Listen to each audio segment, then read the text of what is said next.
ৰাজ্য চৰকাৰৰ কৰ্মচাৰীসকলৰ বাবে জনাব বিচাৰিছোঁ বৃহৎ সুখবৰ। অসমৰ কৰ্মচাৰীসকললৈ বৃহৎ সুখবৰ দিছে ৰাজ্যৰ মুখ্যমন্ত্ৰীয়ে। অষ্টম দৰমহা আয়োগক লৈ কেবিনেটত লোৱা হ'ল ডাঙৰ সিদ্ধান্ত। কেবিনেট বৈঠকৰ অন্তত মুখ্যমন্ত্ৰীয়ে সেই কথা ঘোষণা কৰিছে। ৰাজ্য চৰকাৰে গঠন কৰা অষ্টম অসম দৰমহা আয়োগক পূৰ্ণৰূপ প্ৰদান কৰিলে ৰাজ্যিক কেবিনেটে অনুমোদন প্ৰদান কৰিছে। অসম চৰকাৰৰ অৱসৰপ্ৰাপ্ত অতিৰিক্ত মুখ্য সচিব সুভাষ দাস হ'ব ৰাজ্য চৰকাৰে গঠন কৰা অষ্টম দৰমহা আয়োগৰ অধ্যক্ষ।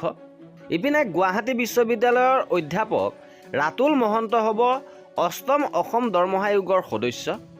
মুখ্যমন্ত্ৰীয়ে লগতে কয় যে অষ্টম অসম দৰমহা আয়োগৰ সদস্য হ'ব ৰাজ্যৰ বিত্ত বিভাগ, পাৰ্চনেল বিভাগ, ন্যায়িক বিভাগৰ আয়ুক্তসকল। গতিকে অষ্টম দৰমহা আয়োগৰ পূৰ্ণতা লাভ কৰিছে। অসম চৰকাৰে গঠন কৰিব লোৱা অষ্টম দৰমহা আয়োগৰ অনুমোদন দিয়া হৈছে। গতিকে নিশ্চিতভাৱে ৰাজ্যৰ কৰ্মচাৰীসকলৰ বাবে ই বৃহৎ সুখবৰ। আৰু এয়াই আছিল আমাৰ আজিৰ ভিডিঅ'টোত। কৰ্মচাৰীসকলৰ সকলো খবৰ পাই থাকিবৰ বাবে আমাৰ চেনেলটো ছাবস্ক্ৰাইব কৰি ৰাখিব। ভিডিঅ'টো শেষৰলৈকে চোৱাৰ বাবে বহুত ধন্যবাদ।